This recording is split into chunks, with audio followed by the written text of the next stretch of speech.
Hello everyone. Let's continue with our PYQ series, and these are most important questions because every year you have to solve all the PYQs to understand the exam pattern. From that also you will get the insight that what questions has been asked in future and what area has the maximum value. So PYQs are very important. Do not miss any PYQ. अच्छे से याद कर लेना होता है. And so many times we have seen that the questions from previous year papers, be it MPPSC, Rajasthan, PGT, the questions repeats in itself. So be prepared, because when you will give your exam in 2025 and if you have covered your previous year questions, there are chances that you will be able to solve multiple questions on the basis of your PYQ preparations. So let's begin. Question number 26. Bharatiya Samaj के अध्ययन में उपाक्षित परिप्रेक्ष्य दृष्टिकोण का अनुसरण किसने किया? तो उपाक्षित परिप्रेक्ष्य दृष्टिकोण का अनुसरण किया है B.R. अम्बेडकर ने. The correct answer is B. उनके अनुसार क्या है? वर्ण व्यवस्था, जाति प्रथा तथा अस्पृश्यता का प्रचलन समाज में कालांतर में आई विकृतियों के कारण उत्पन्न हुई है. The correct answer is B. Now come to question number 27.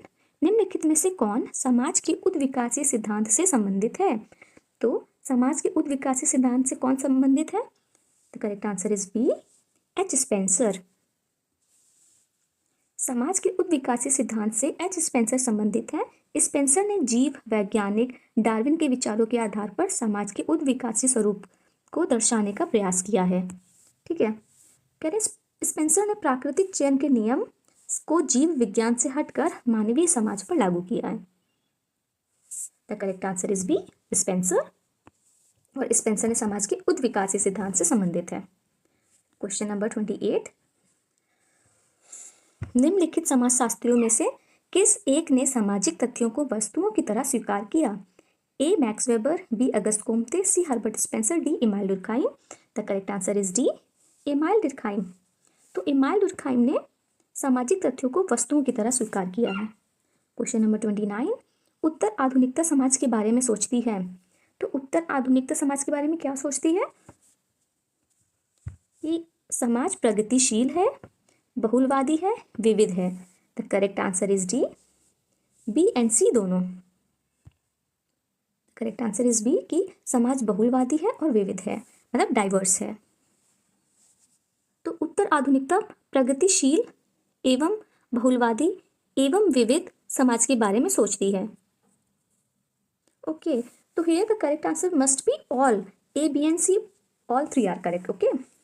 तो उत्तर आधुनिकता, लेकिन आयोग ने इसका आंसर डी दिया है, लेकिन है प्रगतिशील भी है. समाज इज प्रगतिशील ऑल्सो. ओके. तो उत्तर आधुनिकता शब्द के सर्वप्रथम प्रयोग का श्रेय सन 1960 में लेस्ली फील्डर एवं इबाब हस्तान को दिया जाता है. तो आपको देखना है कि भाई ये उत्तर आधुनिकता का सिद्धांत किसने दिया है? तो वो दिया हमारे लेस्ली फील्ड और इहाब हस्तान. ठीक है. अब आ जाओ क्वेश्चन नंबर 30. उत्तर आधुनिकता का बाजार मुख्यतः एक वैश्विक बाजार है, यह किसका कथन है? जब भी आपको कथन वाले क्वेश्चंस मिले आप उसको एक जगह पे नोट करते जाइए. It is very important. और क्योंकि आप सारे कथन नहीं याद रख सकते हैं, इसलिए जो PYQs में पूछे गए उनका स्पेशली आप नोट्स बनाइए और उसको एक जगह पे लिखते जाइए. तो उत्तर आधुनिकता का बाजार मुख्यतः एक वैश्विक बाजार है, यह कथन किसका है? ये कथन है बॉड्रिलार्ड का. ठीक है. Question number 31. विवेक संगत व्यवहार केंद्रीय बिंदु है. ए. विनय सिद्धांत का, बी. संघर्ष सिद्धांत का, सी. प्रकारात्मक सिद्धांत का, डी. विवेचनात्मक सिद्धांत का.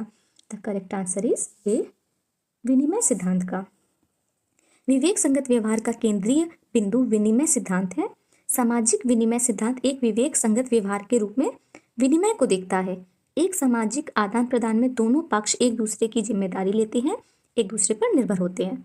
ठीक है. तो correct answer is a. Question number 32.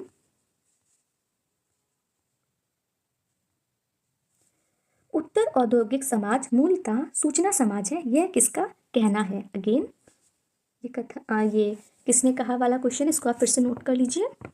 Option is Daniel Bell, M Foucault, Castells, Baudrillard. The correct answer is Daniel Bell. तो उत्तर औद्योगिक समाज मूलतः सूचना समाज है, ये डैनियल बेल ने कहा है.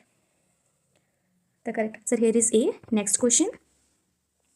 आधुनिकता का विशुद्ध परिणाम है. ओके, पाश्चात्यीकरण, नगरीकरण, औद्योगिकीकरण, वैश्वीकरण। The correct answer is D, वैश्वीकरण। तो आधुनिकता का विशुद्ध परिणाम है वैश्वीकरण, कि मॉडर्नाइजेशन का जो रिजल्ट है वो क्या है, वो है वैश्वीकरण। आधुनिकता का विशुद्ध परिणाम वैश्वीकरण है। बढ़ती आधुनिकता के कारण वैश्विक जगत में राजनीति की सीमाओं का अब कोई महत्व नहीं रह गया, व्यक्ति अब विश्व नागरिक बन गया है। ओके, क्वेश्चन नंबर 34, सीमांत मानव की अवधारणा किसकी है? तो सीमांत मानव की अवधारणा है स्टोनक्विस्ट की। तो स्टोनक्विस्ट ने अवधारणा दी है सीमांत मानव की। The answer is C. तो सीमांत मानव होते क्या है ये देख लेते हैं कि सीमांत मानव वह है जो अपने समूह के मूल्यों के अनुसार जीवन व्यतीत करते हुए भी पराये समूह के मूल्यों को आंतरिक रूप से स्वीकार करता है। ठीक है, तो सीमांत मानव वह है जो अपने समूह के मूल्यों के अनुसार भी जीवन व्यतीत करता है और पराये समूह के मूल्यों को भी आंतरिक रूप से स्वीकार कर लेता है, उसे हम लोग कहते हैं सीमांत मानव। और ये अवधारणा किसने दी है? ये दी है स्टोनक्विस्ट ने। Question number 35, Karl Pearson Karl Pearson किस योगदान के लिए प्रसिद्ध है? तो कार्ल पियर्सन अपने सहसंबंध गुणांक के योगदान के लिए प्रसिद्ध है। सहसंबंध गुणांक, तो दो चरों के परस्पर संबंधों को सबसे अच्छा माप पियर्सन का सहसंबंध गुणांक होता है। सांख्यिकी एवं प्रायिकता के संदर्भ में संबंध का दो सांख्यिकी चरों के बीच संबंध का माप होता है। वह बताता है कि दो चर आपस में कितने संबंधित है। तो जो दो चर आपस में कितने संबंधित है जब वो बताएगा तो वो हो जाता है सहसंबंध गुणांक। और ये किसका, और सहसंबंध गुणांक में किसका योगदान है? तो कार्ल पियर्सन का। तो आपको ऐसे भी याद होना चाहिए कि भाई कार्ल पियर्सन का योगदान सहसंबंध गुणांक में है, प्लस सहसंबंध गुणांक में किसका योगदान है, तो आपको उल्टा भी याद होना चाहिए कि कार्ल पियर्सन। ठीक है। क्वेश्चन नंबर 36, निम्नलिखित में से कौन परिकल्पना का स्रोत है? तो परिकल्पना का स्रोत तीनों ही है। सामान्य संस्कृति, एक सेकेंड, ओके, तो परिकल्पना का स्रोत होते हैं सामान्य संस्कृति, वैज्ञानिक सिद्धांत, समरूपता, ये सभी। The correct answer it is D, ये सभी। क्वेश्चन नंबर 37, निम्नलिखित में से कौन केंद्रीय प्रवृत्ति का माप नहीं है? तो केंद्रीय प्रवृत्ति का माप डी नहीं है कोई वर्ग। बाकी माध्य, माध्यिका और बहुलक ये तीनों ही केंद्रीय प्रवृत्ति के माप होते हैं और काई वर्ग उसका माप नहीं है। क्वेश्चन नंबर 38, समाजशास्त्रीय शब्दकोश में समाज शब्द बहुत ही अस्पष्ट तथा सामान्य शब्दों में से एक है। एक जोशीली टिप्पणी की है, तो ये टिप्पणी किसकी है? सी, मिचेल की। The correct answer is C, Mitchell.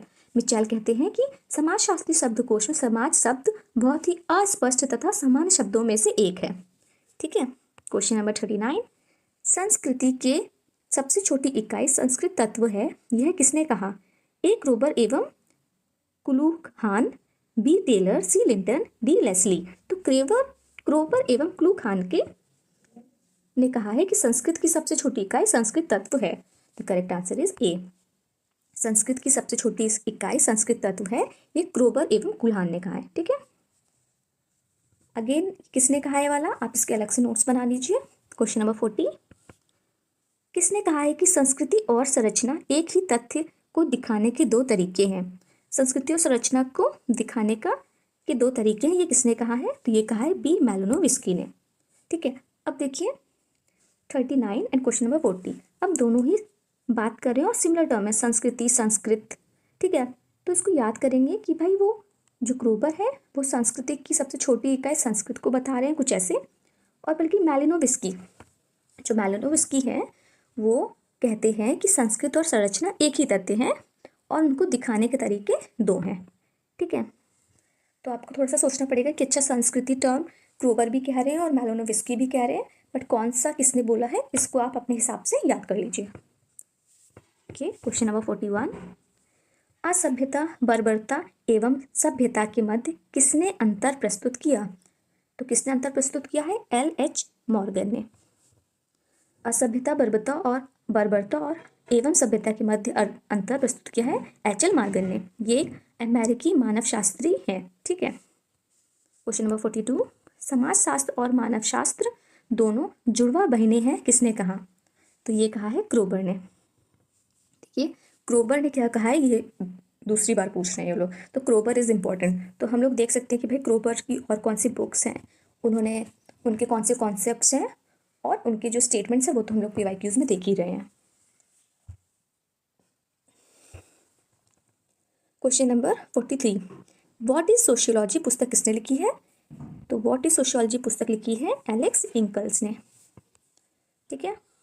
44, निम्नलिखित में से कौन स्वरूपात्मक संप्रदाय का समाजशास्त्री नहीं है? तो स्वरूपात्मक संप्रदाय का समाजशास्त्री सोरोकिन नहीं है, बाकी तीन हैं। तो सिमेल, वेबर और स्मॉल तीनों ही स्वरूपात्मक संप्रदाय के समाजशास्त्री हैं और सोरोकिन नहीं है।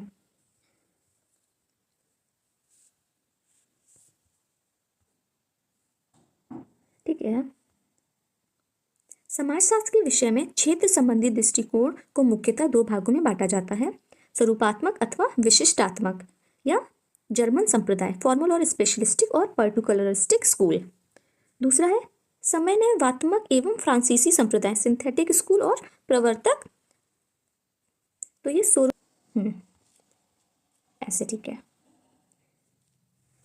तो समझिए कि जो सिंथेटिक स्कूल है उनका मानना है कि समाजशास्त्र विशेष विज्ञान के बजाय एक सामान्य विज्ञान है। समाजशास्त्र विशेष विज्ञान के बजाय एक सामान्य विज्ञान ही है, ऐसा सिद्धांत सिंथेटिक स्कूल का मानना है। समन्वयात्मक या फ्रांसीसी संप्रदाय का ऐसा मानना है। उसके समर्थक कौन कौन है? उसके समर्थक है डरखाइम, हॉबहाउ, जिन्सबर्ग, ग्रीन, गिडिंस, मोटवानी इत्यादि। ये लोग सिंथेटिक स्कूल के सपोर्टर्स हैं। ठीक है। दूसरी तरफ हमारा है स्पेशलिस्टिक और पर्टिकुलरिस्टिक स्कूल। ठीक है। तो इसके सपोर्टर कौन है? George Simmel, max weber, Ross Pritchard, Borges, ये लोग इसके पर्टिकुलरिस्टिक स्कूल के सपोर्टर है। और इनका कहना है कि प्रवर्तकों का मानना है कि समाजशास्त्र एक स्वतंत्र तथा विशेष विज्ञान है। तो फॉर्मल स्कूल कहता है कि समाजशास्त्र एक विशेष विज्ञान है, बल्कि सिंथेटिक स्कूल कहता है कि वो एक सामान्य ही विज्ञान है और ये कहता है कि भाई ये स्पेशल है। क्वेश्चन नंबर 45, समाजशास्त्र शब्द निम्न दो भाषाओं के शब्दों से मिलकर बना है। ए लैटिन एवं ग्रीक, बी ग्रीक एवं अंग्रेजी, सी लैटिन एवं फ्रेंच। इसमें से कोई नहीं। The correct answer is a Latin एवं ग्रीक। सोशियोलॉजी टर्म है, ये दो वर्ड से मिलकर बनता है, सोशियो प्लस लोगस।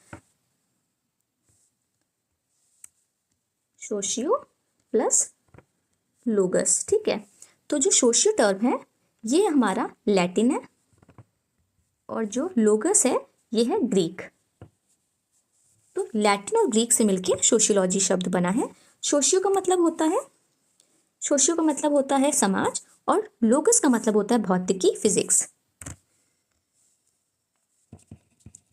क्वेश्चन नंबर 45, समुदाय सबसे छोटा ऐसा क्षेत्रीय समूह है जिसमें सामाजिक जीवन के समस्त पहलू आ जाते हैं, यह किसका कथन है? A Cooley, B Kingsley Davis, C Bogardus, D Redfield. The correct answer is B Kingsley Davis. Kingsley Davis कहते हैं कि समुदाय सबसे छोटा एवं क्षेत्रीय समूह है जिसमें सामाजिक जीवन के समस्त पहलू आ जाते हैं। क्वेश्चन नंबर 47, संस्कृति अधिव्यक्तित्व और अधिस्वव्ययी दोनों ही हैं, यह किसका कथन है? तो यह कथन है क्रोबर का। तो क्रोबर से ये तीसरा कथन इन लोगों ने पूछ लिया है। ठीक है। तो Kroeber is very important to us. Question number 48, human society नामक पुस्तक के लेखक कौन है? तो ह्यूमन सोसाइटी पुस्तक के लेखक हैं के Davis, Kingsley Davis is the right answer. Kingsley Davis की और भी पुस्तकें हैं, a structural analysis of kinship, modern society, population of India and Pakistan, population policy and economic development. ये भी किंग्सले डेविस की अन्य पुस्तकें हैं। क्वेश्चन नंबर 49, संदर्भ समूह को सकारात्मक तथा नकारात्मक संदर्भ समूह में किसने वर्गीकृत किया है? तो आयोग ने इसका कोई उत्तर नहीं दिया है। एक्सप्लेनेशन में हम लोग इसका उत्तर ढूंढते हैं कि संदर्भ समूह को सकारात्मक संदर्भ समूह तथा नकारात्मक संदर्भ समूह में वर्गीकरण न्यूकॉम ने किया है। ठीक है। तो किसने किया है? न्यूकॉम। और Newcom is not an option.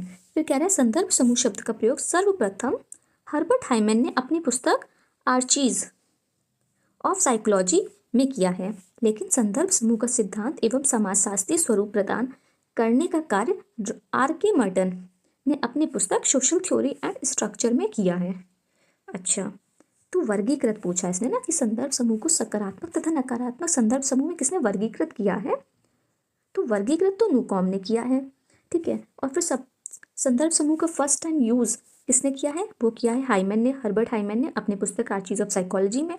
फिर संदर्भ समूह को उसका सोशियोलॉजिकल पर्सपेक्टिव से यूज किसने किया है? वो आर.के. मर्टन ने किया अपनी पुस्तक social theory and social structure में।